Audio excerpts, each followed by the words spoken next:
అలానే hormonal therapy కూడా చేస్తుంటారు. అవునమ్మా. అది ఎందుకు చేస్తారు సార్? బేసికల్గా మెడికల్ ఆంకాలజీ అనే స్పెషాలిటీలో దాదాపు 5 డిఫరెంట్ రకాలమైన ట్రీట్మెంట్ ఉంటుందమ్మా.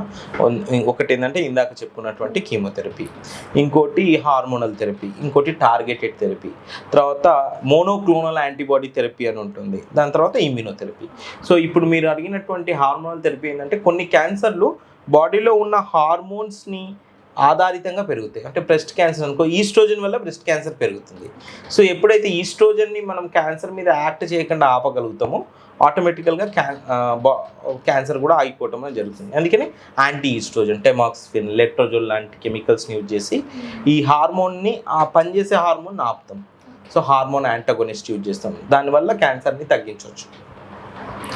ఇప్పుడు మీరు చెప్పినట్టు ఇమ్యూనోథెరపీ కూడా అన్ని క్యాన్సర్స్కి సేమ్ ఇస్తారా సార్ ప్రొసీజర్? అవునమ్మా, అవును. అయితే ఇమ్యూనోథెరపీ కొన్ని క్యాన్సర్లకు బాగా పనిచేస్తుంది, కొన్ని క్యాన్సర్లకు అంతగా పనిచేయదు. యూజువల్గా మేము ఏం చేస్తామంటే ఇమ్యూనోథెరపీ ఇచ్చే ముందు PD-L1 టెస్టింగ్ అనేది చేస్తాం.